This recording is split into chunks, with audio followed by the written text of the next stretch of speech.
give us the intent of the Global Chamber? I'm happy to, Thank you, Professor. sir. Hi, everybody. My name is Doug Brunke. I'm the founder and CEO of Global Chamber. We just pulled out of a meeting of our global team, and I don't think we really talked about this, Cesar, but you bridged the topic of the two most important things within Global Chamber. Historically, we hyper focused in on return on investment for members, to think about each member and who they want to connect up with and give them the opportunities to find the right people, get the right information, have a bigger picture view of what's available, and then specifically get to the right opportunities to grow their business. And that's been a key focus. It may not always be obvious, but that's certainly what we're working on a routine basis, to be able to do that every day, to scale ourselves and to focus. And the second piece is something we don't talk about too much, but that is the tribe. The sensibility of the community, of what it means to jump into a group without having to potentially worry about running into somebody who's not capable or professional or has like some crazy political views or like weird stuff going on. That happens on a routine basis, whether you go to the grocery store or whether you go to another chamber. There are strange people out there. It doesn't stop the fact that most people are good. What it does say, though, that we are looking for people with a global mindset, and those people tend to be, if you're going to stick with global business, be capable and professional and ideally easy to work with. Almost everybody is. And that not only creates peace in the world, because borders that have trade require fewer soldiers, but it's also a peace of mind. And so I'm thankful for all of you for attending today, for being globally minded and providing the peace of mind for all of us to move forward. Today's focus is not so much on that, but more on the first part, and that is, what information do we need to be successful? One of the most impactful conversations I've had this year was in January with Shams Hadi, who's the CEO of ZoroSign. They sort of share our office at Thunderbird, although I think that may be changing on their part. But nonetheless, he's brilliant. Whenever I forget about what blockchain is all about, which only for about 2 weeks it stays in my head, and then I can't explain it anymore. So I have to go back to Shams and have him explain that to me. He's brilliant, not just on blockchain, but he talked about a program that he was selected for. There's only about 200 that have been selected for this Harvard Business School program. It's a 9-year program. And he had just returned back from this. And he said the number one takeaway for him, and the number one takeaway for his business, and the number one takeaway that every business needs to be focused in on is artificial intelligence. And so that's what they talked about as a group for 2 weeks in Cambridge, Massachusetts. That's what he's been implementing for his business.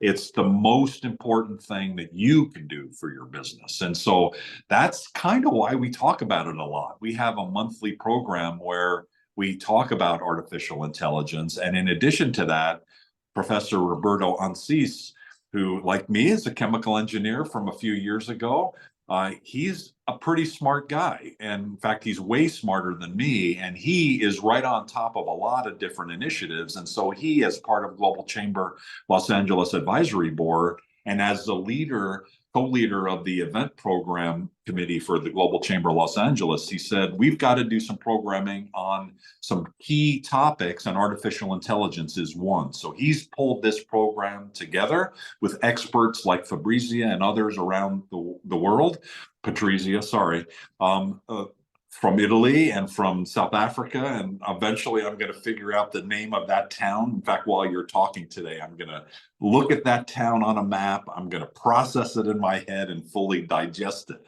And I know we talked about that because it's sort of in the direction from where Nelson Mandela is from, a little bit south and west of where he was from, but a long way from Cape Town, a beautiful place.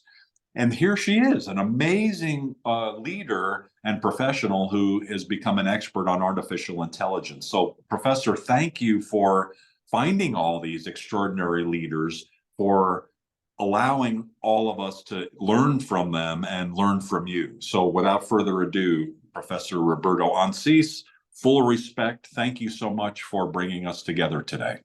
Oh, thank you, Doug, so much. Thank you for the opportunities. And for those of you who are not yet members of the Global Chamber, I strongly suggest you get in touch with Doug and talk with him about the kind of benefits you may derive. Especially you, Martin, your company is a huge global company. And it's just, I was on your website and found out some of your case studies. And we're really looking forward to hearing from you. Jeff, you are the general of the Los Angeles contingent. And of course, I'll give more background on you later when you are a speaker on the legality and legal of AI. But would you like to say a few words of welcome to the people? Yeah, thank you, Roberto. So I'm going to keep this really short because we have so many amazing speakers today and want to make sure that I don't cut too much of anyone's time.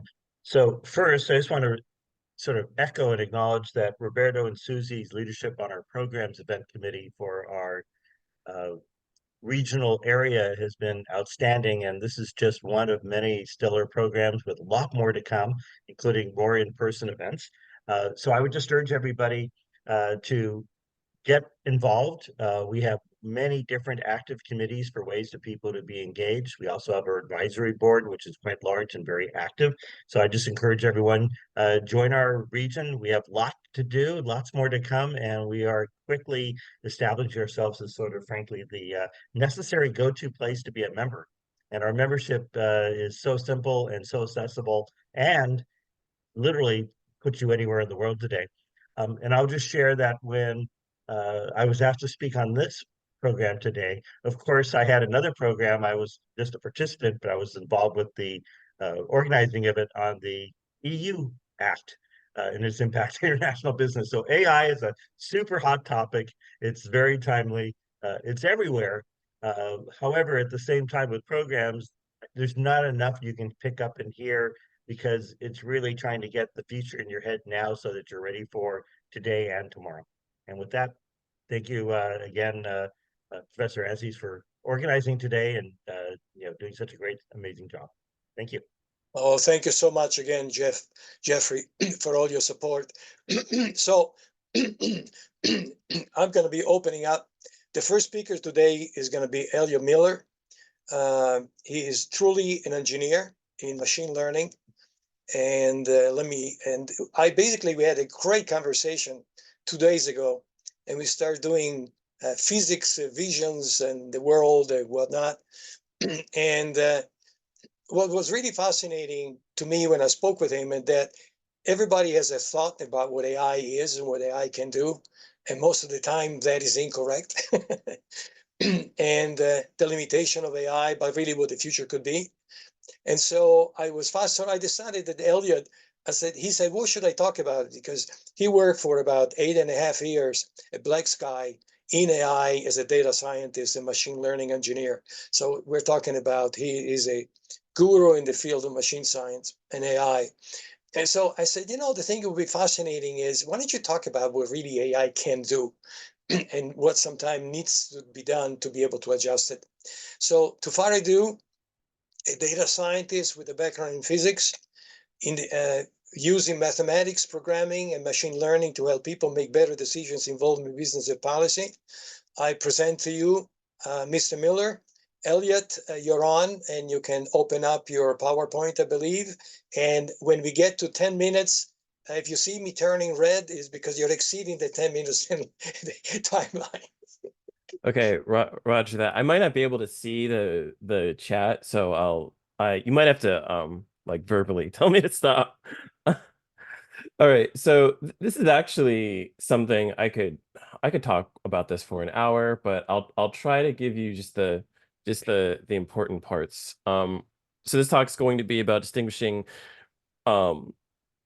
reality from hype, and navigating the realm of artificial intelligence. So one thing about me is I'm like really connected to just the what's happening in the world of AI. I'm constantly looking at stuff on Twitter. I'm constantly looking at news articles, and I'm on email lists, and I'll always see headlines like this, where so this is from AlphaFold, where it basically claimed to have solved the entire field of like protein folding, which kind of sounded preposterous, but it was still like it was still an impressive accomplishment. Or I'll see a news headline like this, which says that AI will not allow democracy to happen, which again, pretty bombastic, but behind it, 100% a negative truth. One of my favorite ones was when there was a chatbot called Lambda that was made by Google that one of the engineers claimed was sentient. And again, that took me aback, but when I looked into it, there was something pretty impressive going on. And finally, one of my favorite ones was, if you remember, so everybody knows ChatGPT. I remember when OpenAI had first released GPT-2, they had claimed it was so powerful that they couldn't even release it to the public. Now we're 2 generations behind on that version of GPT, so that's obviously not true, and everyone can use what is essentially GPT-4. So there's a I don't know if it's a think tank or it's a private business called Gartner that will talk about technology hype cycles. They essentially have a 5-step procedure that different technology goes through. I personally like to think of it in 3 steps, and depending on what's happening with the technology, you can kind of see where you are. So the first step, I've always noticed, I've seen this with many technologies in the past 20, 30 years, is the explosion. So again, you have these, really grandiose claims like AI will do every job possible or will make entire fields obsolete, which sometimes it does to some extent. Of course, it also creates more fields in the process. You'll see a ton of VC funding. So, you can see this on Crunchbase. You can look at Y Combinator. You'll see it's like what are the little guys trying to do? What are the startups trying to adapt? That will often be the most imaginative technology out there. And finally, which is I think a really good thing, is you'll just see new uses of technology, and this is 100% true with what we're seeing in artificial intelligence right now. In fact, one of my favorite uses is to help me code, because I'm always talking to ChatGPT and asking you to evaluate the code that I'm writing. So the next phase that we'll then see is the reality, and this is often not the most fun phase, because this is when the startups start failing, the VC funding runs out, or maybe the product doesn't really work as advertised. Which is, again, it's funny, you won't see that as much in news, but it's still something that will happen. Or we'll see acquisitions and IPOs and exit events. Those are often really fun.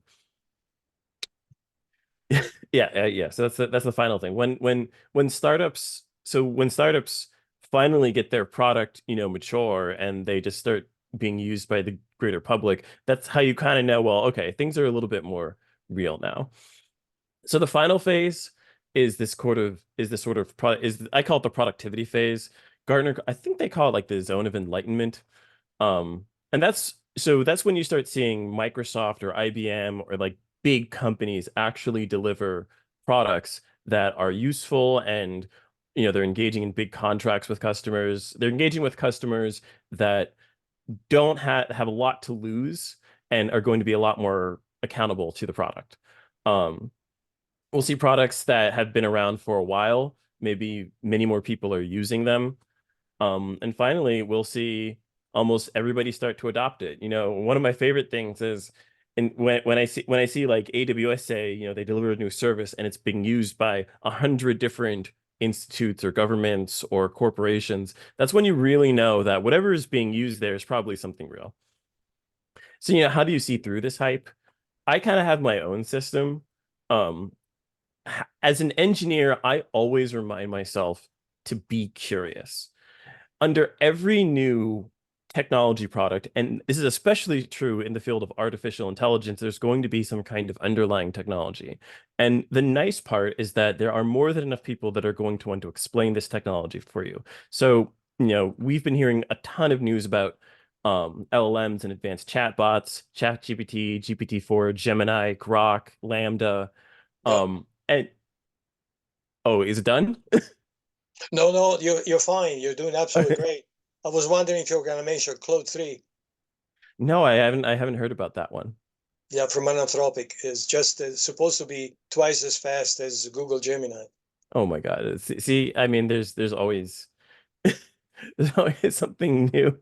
But yeah, I mean, like new technology comes out even basically every day, that you always hear something new. Yeah, I have a question for you, Elliot. Sure. That you and I discussed it in terms of the limitation of AI. Now, for example, if you look at AI and law, the search of millions of papers and rendering of courts is very useful and very fast. But when you're talking about you talk about NLP, which is neuro-linguistic programming, that your expertise.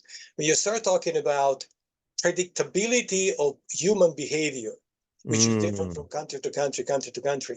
And since this information is often private, and the limitation of AI is the source of the information, yes? Yes, So 100%. Information is private and is not communicated. How can AI grow with, let's say, what generic publications are? I mean, the short answer is that it can't. Almost every artificial intelligence right now is only as good as its training data. So if the AI has not been trained on something, you can't really, in good conscience, expect it to know. The problem is that when different artificial intelligences get released, we don't know what they've been trained on, right? So this is a big thing. You see this with ChatGPT. It's known as hallucination, where it might say something in a very natural way and you might think it's confident, but it could be completely wrong. And that's why if you really want to start using, an AI or an algorithm in your processes or in your business, you do have to hold it accountable. So always set up a process to kind of fact check it, know what it's doing, and don't really start to trust it until you can be very confident it's going to tell you something meaningful. Thank you, Elliot. And before I pass the baton and I introduce Patrizia, what I would like to do is you use a terminology which is called hallucinations, right? Yes. Which is Yeah. typically is a very interesting phenomena. Can you explain what hallucination is for AI? Okay, so this goes into how AI is trained. So one thing you have to understand is any text-based AI is going to be really good at sounding like a human, right? It's going to be really good at sounding natural. But just because it sounds natural doesn't mean that what it says is true. So for example, you could ask it to like bake you a cake or tell me the process of how to bake you a cake. It might give you a description or an instruction set that on the surface might look very good, but it could be totally wrong. Right. So there's this distinction between something appearing natural and human-like and also true and correct. And the difference between that is hallucination. Thank you so much, Elliot. Again, anybody, and you will have some questions at the end of the session, but I would say if anyone here today, or the broadcast is going to be done to 127 different available countries of today's meeting, if anybody is interested in a true applied theoreticians on AI for solutions, be in touch with Elliot. I'm totally, having been in the field of science for so many years, 45 years, physics and chemistry and computer science, I was blown away by a younger gentleman in terms of age, but definitely not younger in terms of experience. Thank you, Elliot, for being here today. Truly appreciate it. So I would like to introduce you now, Patrizia Bonandini. And of course, yesterday, I was able to miswrite her last name. And so apologies, Patrizia. And she's the founding partner of FinScope AI and a founder of Bonandini Consulting prior to being on AI. She defines herself as a practitioner and futurist, and she held the position of managing director for over 7 years at Bonandini. And over the past 4 years, she has collaborated with top-tier audit firms globally, focusing and integrating incredible experience in the field of AI. She is now up for the Global Women of Influence Award in 2024. She's an incredible individual. And Patricia, the floor is yours. Thank you. I'm going to share my screen. There we go. Let's try share. Okay, wow. So Professor Ancis, I must say that I have been playing around with Claude 3, and I've looked at their various, they've got the haiku, the sonnet, and the opus selections of different pricing options that they've got. And I must say it's been really nice comparing it to ChatGPT 4. I've found it quite remarkable. So we are looking at Claude 3 quite intensively at the moment for FinScope and certain things. Yes. Okay, so I'm not a scientist like Elliot. I'm just going to, and there's rights and wrongs and different things. My experience is more financial background. I've had I've been in finance for over 30 years, and I migrated my financial skills with technical skills and started 17 years ago learning business intelligence and then AI a few years back, and this is how this whole thing evolved. So a core message for me with AI, I think, is that we need to understand that it can't fully replicate the human brain. It actually, it helps us, AI helps us in solving certain things, problems, whether organizational or societal problems that that perplex human cognition. So what is AI? AI is currently, for international business, AI serves as a tool for deciphering vast amounts of data. But it also, it's a technological marvel that empowers computers to emulate human intelligence. And this enables businesses to operate with unprecedented efficiency on a global stage.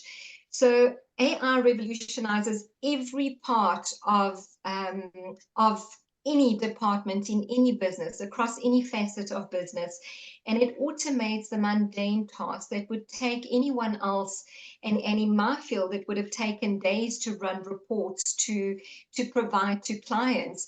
So it also assists with driving cost effectiveness and precision across global markets.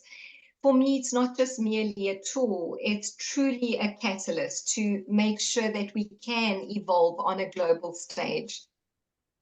So let's define AI by what it's not. It's not just pretty charts and data visualization. It's not just ratios and numbers or metrics on a dashboard. And it's not just query chatbots answering basic queries. The advantages for implementing AI on a global stage, there's many, but for risk management, it enables international businesses to better manage risks associated with global operations, not just with regulatory compliance, but currency fluctuations, geopolitical instability. Businesses can anticipate the potential risks and develop proactive mitigation strategies and just ensure that they comply internationally within the specified jurisdiction. And I'm going to speak a bit more to the financial risk side of it and my personal experience in it and what we've designed around it as a solution. But other advantages within having AI in a global business environment is the data-driven decisions, which happen quicker and more accurately across the board, the operational efficiency across departments, streamlining workflows, reducing errors, and also freeing up, and that's very current on the financial side, where it opens up the human resource to focus on the high value task in providing that client added value and not spending time in analyzing the data and putting the report together. And of course, it's going to give the business a competitive edge because it quickly adapts to markets globally, and it identifies new opportunities and assists in scalability and flexibility of a business globally, so they can expand a lot quicker, and that's what they focus on. Components of an AI framework. I think the main thing with AI is when we decide to adopt AI, know what your pain point is. And for us on the financial side, it's making sure that we cover the financial risk. So know what the pain point is, make sure that all parties are involved and that are impacted by this AI project. Make sure that the method and the process that you use solves the pain points that you need to resolve. And then, of course, just make sure that you measure the value and how effectively the objectives are being achieved by implementing a good implementation plan and following through with your action steps. Now, this is where FinScope.ai comes in. We put together a financial risk assessment solution. Our problem and our pain point was that doing risk assessments, the methods are time consuming, they rely heavily on manual processes, and these lead to delays in identifying and addressing key risk areas for businesses. So our solution was creating a report that utilizes AI to streamline the risk assessment process by automating the analysis parts of the data. So it identifies the potential risks within the business. It also provides the recommendations to the business, and it looks at your overall business financial health.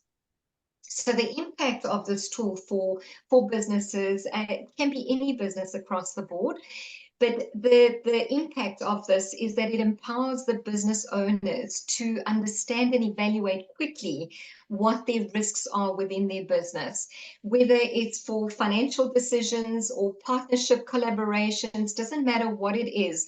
The report provides you actionable insights that facilitate informed decision making.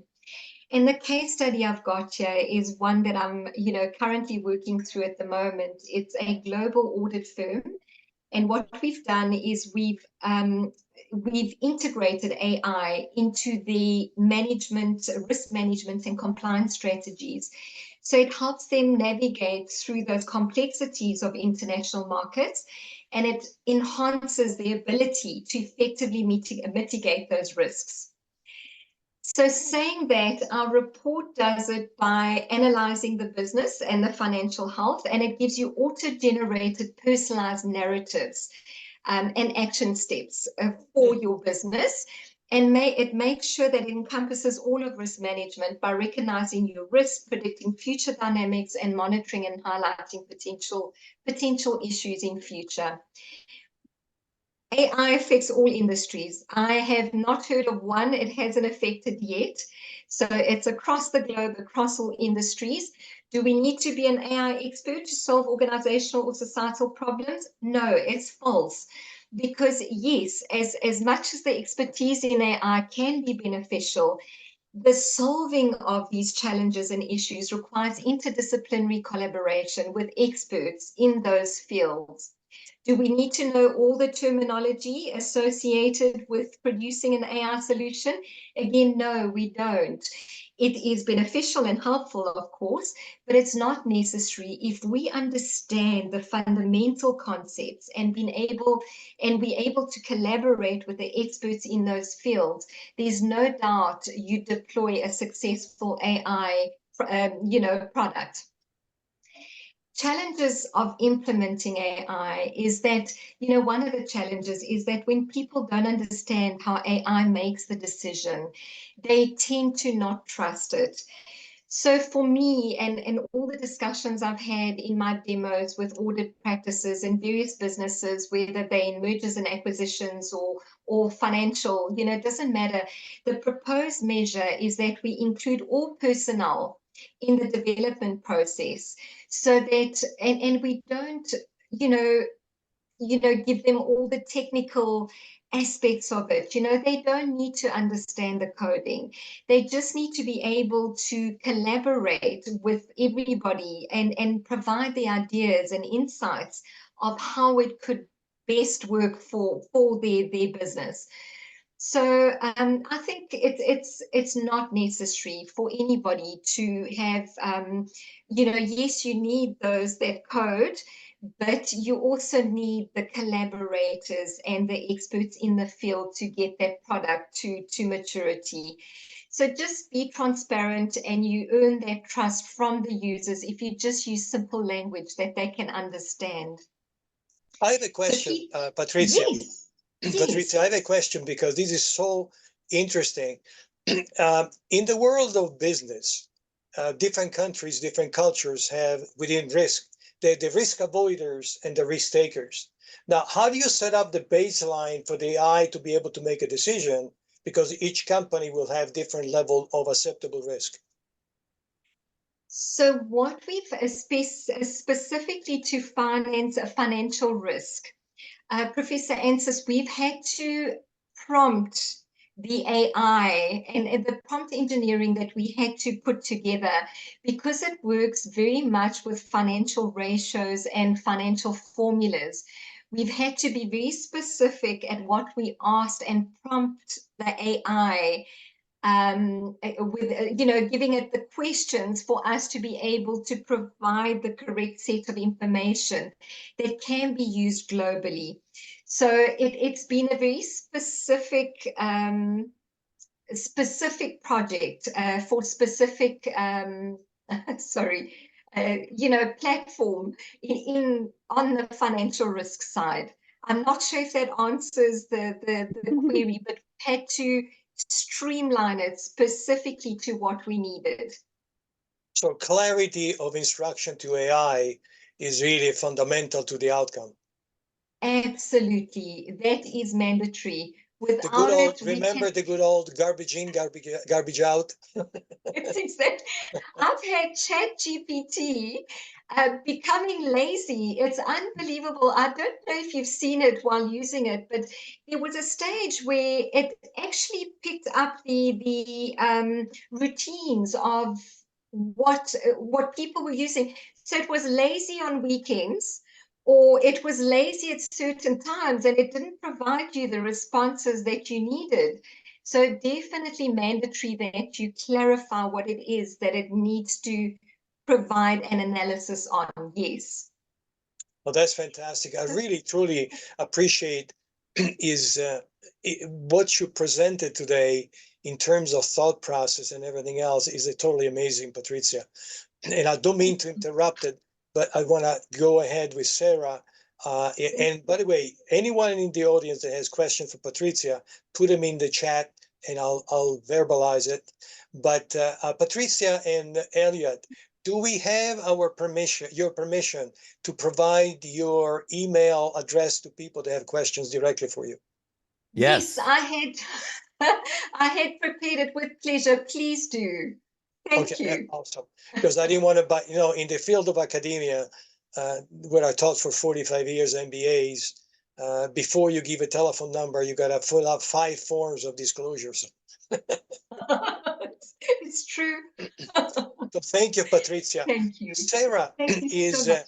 I was fascinated by your proposal of when you send the topic, which is really using AI to align with foreign cultures, which is really complicated. It's not simple. So Sarah Cornett is the founder and CEO of SC Innovate, which provides AI consulting services to help clients with every aspect of their AI journey.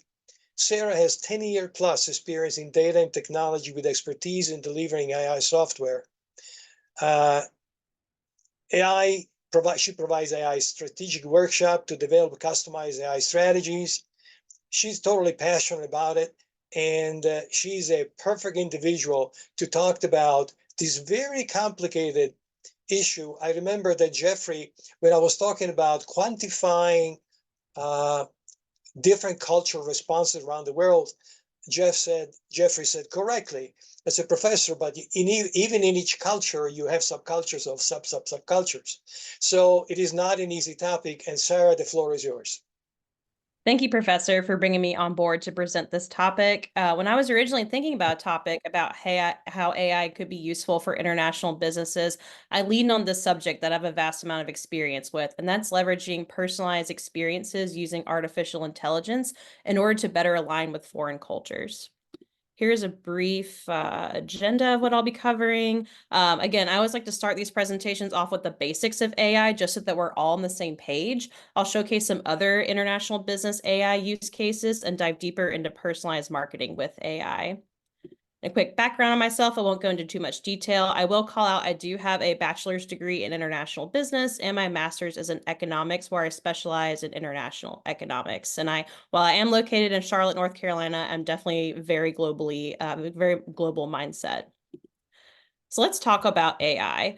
At its core, AI is about machines mimicking cognitive functions, such as learning and problem solving, which are tasks traditionally associated with the human mind. It's the fusion of algorithms, data, and computational power that can be leveraged to solve business problems. And the term AI is really more of an umbrella term that includes various capabilities such as machine learning, deep learning, and neural networks. So a lot of people I meet with think of generative AI as a whole, but really AI is more of a broad term that has these smaller, more specific technologies that fit under that umbrella. So we can review the capabilities of AI and the business outcomes that they deliver. As I mentioned, there are a number of these smaller, more specific technologies that are considered AI, and each one hosts powerful capabilities that can drive outcomes.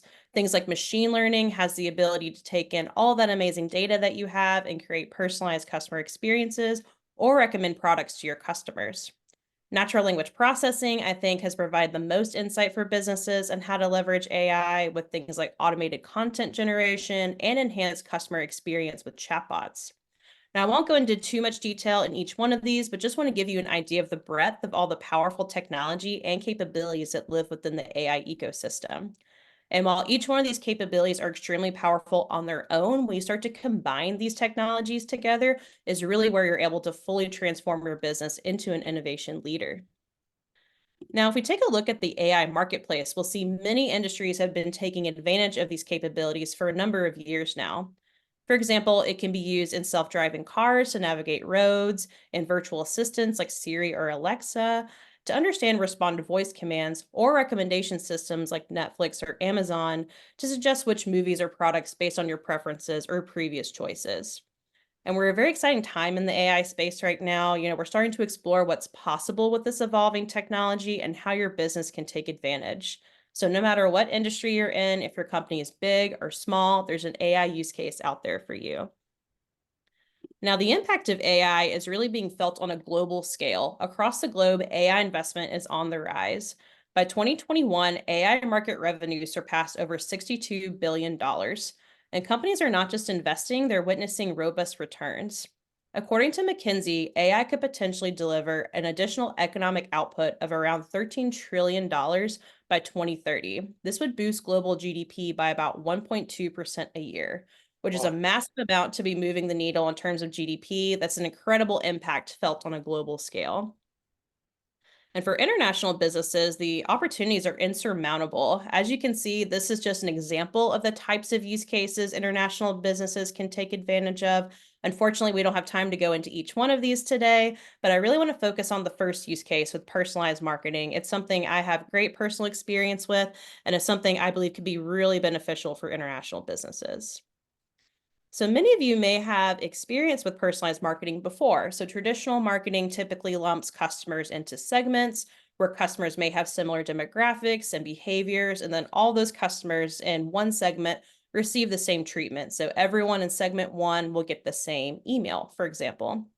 The type of personalized marketing I'm talking about is one-to-one customer decisioning that leverages machine learning models powered by robust data sets to generate personalized experiences to customers and prospects throughout any channel.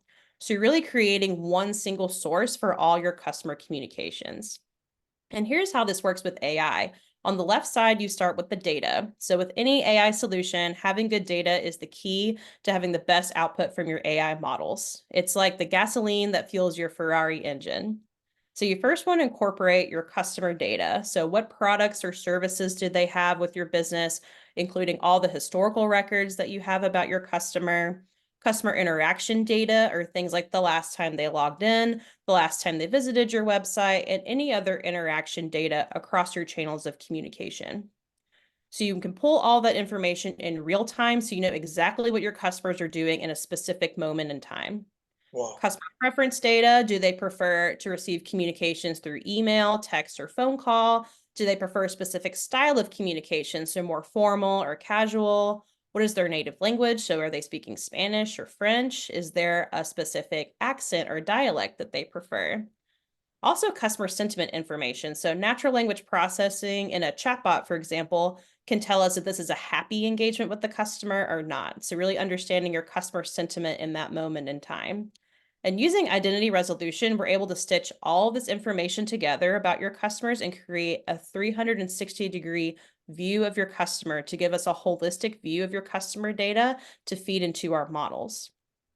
In addition to customer data, you're also going to want to incorporate your business data. So what types of products or services that you offer? What are your priorities? Say you want to push offering one product over another. How do these products impact your revenues? What are the legal and compliance regulations you need to adhere to? So are there any applicability or suitability rules for your products that you offer your customers? When communicating to these customers, you want to make sure you're abiding by all customer communication regulations, including foreign and domestic. So having one single place where you're ensuring all of your communications are meeting your legal and compliance standards. Now, once you have all of your data properly prepared and organized, it's time to be utilized by these AI models in the center of this slide to decide which communication we want to speak to this customer about. So the models are going to take in all this information and weigh the business needs versus the customer needs in a specific moment in time. So customer propensity, what is the propensity this customer is going to be interested in this particular product or service? Customer context, is this communication even relevant to what's going on with this customer at this moment in time? A business strategy, so wanting to push showcasing one product over another.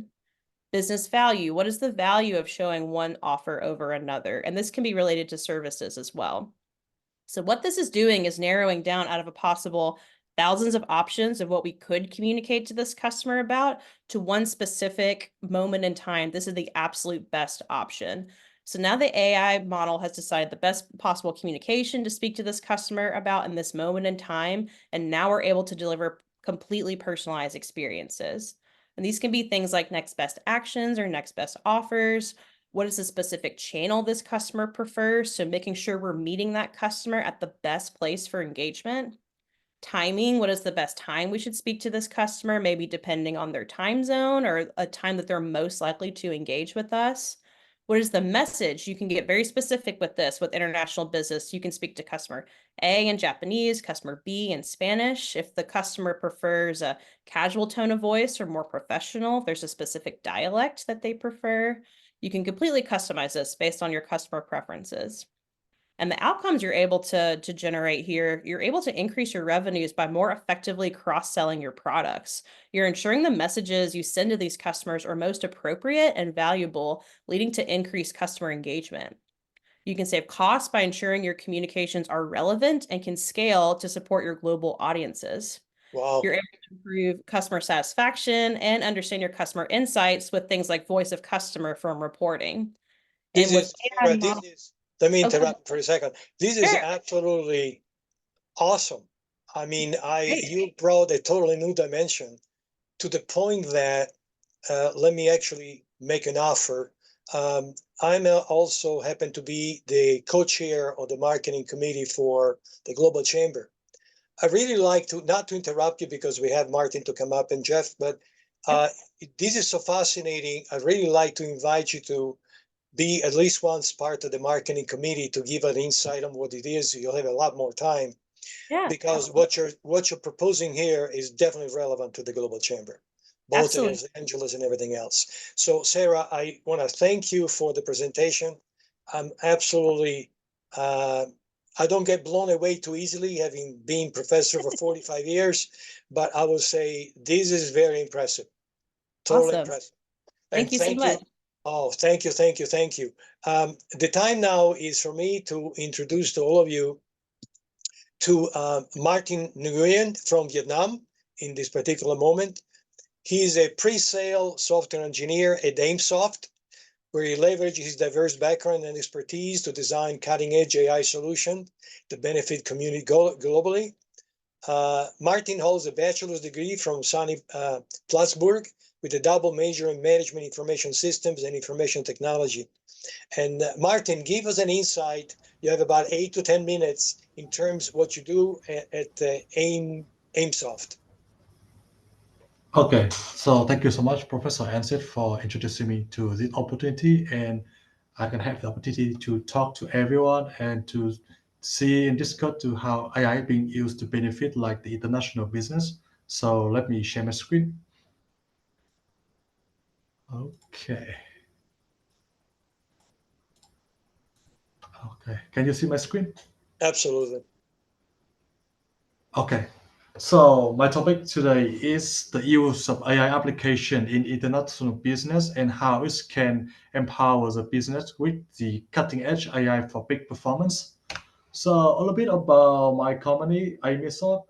We do like research and development for multimodal AI software. So basically, like the founder of our company and the chief technology officer are, like all the PhD in computer science and artificial intelligence from the US, France, and Japan. And for our office, we have 3 offices in United States, Vietnam, and Japan. And our main product is the American like ecosystem of AI. This is a multimodal AI software ecosystem that focus on, like vision processing, natural language processing, and then a few different layer of software. And for our core technology, we use natural language processing, data mining, and predictive analytics. And then we have the data fusion and multimodal machine learning. So a little bit about like our company. So since we have been given the definition of AI and its capability by our previous like a speaker, and I will show you a little bit more. I would say like a practical approach in the AI. Since this is all taken from our company like a portfolio of AI project we have worked on.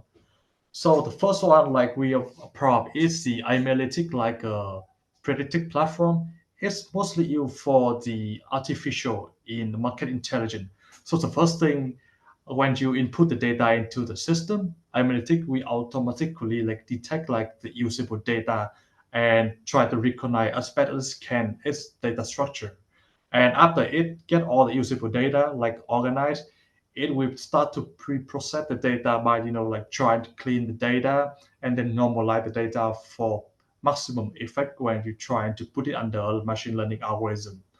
And after that cleaning like data process, we start to integrate and abstract the data, and it's all done on the analytic platform.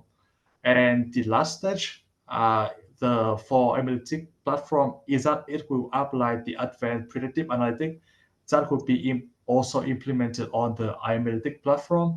And for this, like a particular, like a last stage, it would depend on like the scope of project and the requirement. So we can fine tuning like the algorithm and then the changing like the core function, like to fit the scope of the project. So that is how we use the AI market intelligence. And we have the examples. So one of the projects we have worked before is the food demand and revenue, like a prediction flow for a local, like a food supply company. So the first thing we're trying to get is the product feature. So I would say like the attribute and then the characteristic of the product that they are trying to sell. And the other thing is that like we're trying to get all the customer information. And the information here meaning is the demographic. I would say like the age, gender, and then some different like a related info, which are public and it's not a sensitive or like a confidential data or something. And it's all being like validated by the user consent. And the last thing we're trying to do is that we start to crawl the data from different e-commerce websites that the company is selling the product to get the review, and then we can do the sentiment analysis. And after all the data being obtained, we will run it through the is a smart statistic platform to use to combine the data and then clean the data before it can be actually fit into the analytic system. And in the analytic system, you can also choose to input or like upload your own like historical sale data for more accurate like a prediction. And you can also choose to upload the public data or some kind of like a fundamental data, like I would say competitor like financial data, the weather news, and then the current event news. So the system can have like, I would say like a better insight about like what you are trying to do to better like predict the result, to see like whether you should increase the production for this unit kind of product or you should decrease the production performance. And after that, using that result, you can have the production like a schedule to be as effective as possible. So that is one of the project. And the second one is the artificial intelligence project that we developed for a company in Japan. So for this, it's gonna be in manufacturing like a industry. So the main scope of the project is trying to detect the defective product on an assembly line using AI. So the first thing it's trying to do is that like it's trying to identify the anomaly in the production line. So let's say like we have a camera system that run through like the assembly line. It will scan through like each item, and if some item like have a sign of defect, it will automatically being sorted out for like a human review. And the system we use is CNN, and we try to like a fine tuning it as much as possible with different kind of shape recognition algorithm and some kind of like a custom data we use provided by the customer. So for the usage and result of this solution is that it has been successfully like deployed in the valve manufacturer and resulting in a 45% reduction in defective item rate. And for this particular thing, I have received like a feedback from the customer is that it have to minimize the damage caused by supply chain disruption. So let's say you have a patch of defective item like being loaded out to different vendor and company, and it can cause like more damage problem, and it can like cause disruption, because if you get this patch of product being sent to your customer and it did not meet the quality, so you have to send it back and like refund them the money. It Martin, will cost a let me lot ask you, of Martin, let me ask you a yes, question. Can we yes, make this PowerPoint that you have available to the members of the Global Chamber? yes, I will send you the link to the PowerPoint after I finish it in the chat so everyone can access it. That would be awesome, because we're running, unfortunately, incredible stuff. I mean, I learned a good lesson today. Yeah. We should have a 2 hours meeting, not an hour. But that being the Okay. case, Martin, my apologies, but it's so interesting Yes. that I don't want this information to be missed by the members. So Yeah. thank you, thank you. So Okay. to close up today, we have our fearless leader in Los Angeles, Jeffrey Dar, and is an incredible attorney. And let me just give you basically a few items. He has practiced law since 1982. He's a principal of the law firm Dar and Newman. And Jeffrey uses a holistic approach to client, legal, and business issue. And his diverse expertise includes strategic planning, complex state and federal litigation, innovative dispute resolution, and international transaction and disputes. And he's continuously flying around the world. And he just completed a participation in the AI licensing meeting in AU. And I thought it was very relevant today, especially for the two attorneys present today, for Jeff to address AI in the legal department. Great. Thanks, and hello, everybody. I'm going to really quickly talk about 3 different areas that I think may be of general interest to everybody as to the topic of AI for your international business. First, sort of underlying everything everyone's talked about is the question of what's the inherent bias in any AI, whether it's intentional or not. And when you come to the basics of what is AI, it's going to be based on algorithms, and the people who create that ultimately may not be machines; they're going to be people. And to what extent are unintended biases there, future issues. There can be disputes over all types of subliminal things, and we have to be all concerned and watch out for existing biases in data that may create, exacerbate, or perpetuate forms of discrimination, racial, gender, or other profiling. And that may be an issue of future legal disputes and even class actions. Second, I was asked to touch on some licensing issues for those who are interested in licensing AI. So for purpose of negotiating a contract with AI products or services, what are real quickly the risks associated with licensing AI? Things just to generally be aware of, reasons why you need to have a lawyer who, by the way, I work in like 30, 40 countries, so I'm truly, most of my practice is international focused. So first of all, there's worldwide data protection laws.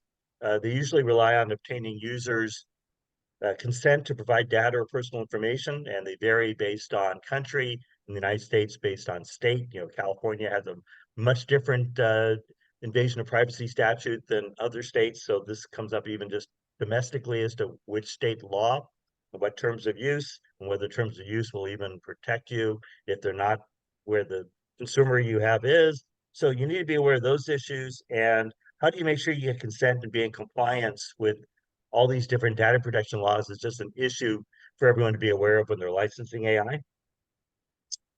You also want to make sure that when you're licensing AI, that like all things, that whoever is licensing actually has the rights and licenses to provide the AI technology. And you can see already from what we've heard that could get quite complicated. And then with the interesting development of the inherent nature of AI constantly developing, because it's learning, and we also touch base on hallucinations and all those things. But with the evolution of AI, can you figure out as it evolves whether or not there's IP infringement that was never contemplated originally? And that would be a beginning issue, when you talk about who owns the rights. And then with the AI evolutions, are they free from use? Just another area to be thinking about. With regard to AI working in accordance with what's being licensed, is it working as intended? So when you have licensing agreements, do you want to have a warranty? And if so, what qualifications on the warranty? So when you're licensing, your vendor is aware of what they're doing, and the purchasers, the licensees are aware that they may or may not be full warranty. What is suitable for license needs is going to be an interesting and is existing developing area. And then, of course, you have the cybersecurity vulnerabilities of AI to think about when you're doing licensing of AI. So, for the training part of AI that we've had others talk about versus unsupervised learning, to what extent are there vulnerabilities? And when you license, you may be liable for, and how do you address those? Does your license of the AI technology include indemnification clauses, which is common in a lot of licensing? Do you address indemnification of IP infringement on both sides? And how do you allocate the risk issues inherent in licensing AI technology? And then the last thing I just want to touch base on super fast on the licensing aspect would be, do you put limitations of liability as to what would be the damages for any of these types of issues that may develop? And the last thing I want to talk about, my third and last topic real quick, is the use of AI and how it may develop in international arbitration. Very briefly, for those of us doing international business, if you're doing a commercial transaction between two or more different countries, and if you don't use international arbitration, if you have a dispute, like any of the disputes I alluded to in licensing of AI, you're going to be in court. There's no treaties for most of us as to recognition of court judgments. So very unpredictable. Yeah. People may not perform as you intend because they may think they're not going to be held accountable, or you won't get to the right country where their assets may be. International arbitration solves that because it's voluntary. But since the 1950s, there's been an international treaty that virtually every country in the world is a party of that recognizes the resulting awards from international arbitration. So that's why I'm talking about international arbitration, because it is a very effective, meaningful way to avoid disputes and solve disputes in your international transactions. So there already are guidelines being developed and in place for use of AI in international arbitrations. It is challenging because of the multifaceted, multi-jurisdictional nature of international arbitration. For example, the potential for various national issues of laws to apply. So, an example would be an arbitration that by agreement is seated in Paris. It's governed by Mexican law, and the actual hearings in Hong Kong. So for AI, you would need to harmonize the local and international standards relating to the use of AI. And the last thing on this is, where are we now? So right now, AI is being used and will be valuable assistance to arbitrators and legal counsel in international arbitrations to help humans make decisions. That's the phase we're in right now. The next future phase, but that could be tomorrow, the way the pace we're going, will be to what extent will we have robot arbitrators or predictive machines that may be able to decide certain aspects of disputes that normally would be done by humans, and whether or not they'll be able to do it quickly and relatively accurately at the same time at a much lower cost, so therefore people buy into the idea. It may not be perfect, but it's good enough and it's economical. And of course, the one part that probably will be hard to replace, at least for the near future, would be arbitration awards, essentially a judgment. If the parties want, which they generally do, a reason award, meaning an award explaining the reasons for the decision of the arbitrators, that's something that we may not be anywhere near yet for having effective use of AI. But that's my three sort of general areas. And the first one, I think, is the one to keep in mind, which is, what are the biases? Are we inherently going to be, encouraging profiling and unintended consequences? And we need to all be aware of this, and we all need to be thinking about it. Wow, thank you so much, Jeffrey. I'll tell you, I thought I knew a lot about AI. Well, after listening to everyone today, the speakers, I realized how much more I have to learn about AI. And by the way, I want to thank you for being here today. It's 9:04, so we exceeded our allowed time by 4 minutes. But I have a PowerPoint that actually I have the outcome of the research I've conducted in the past 3 months. If you're interested in receiving a copy of it, just send me an email. Say, Professor, I'd like to have a copy of your research, and I'll be delighted to send it to you. But I want to thank everyone today. I want to thank Doug for creating the Global Chamber. I want to thank Jeffrey for allowing the platform today. And I want to thank everybody to be here. Sarah, you have your hands up. I want to give you the screen just for 30 seconds. It was just a little clapping just to say, well done, everyone. Okay. Thank you so much again, guys. I truly appreciate it. Elliot, Patricia, Sarah, Martin, everybody. Doug, we're leaving now. I know we exceeded the time, so I'll be penalized later. It's all good. Great information. Thank you all for sharing. My mind is exploding. I think I need AI to process all of it. Thank you very much, all of you. Have a great rest of your day. Have a great day, guy. Bye-bye.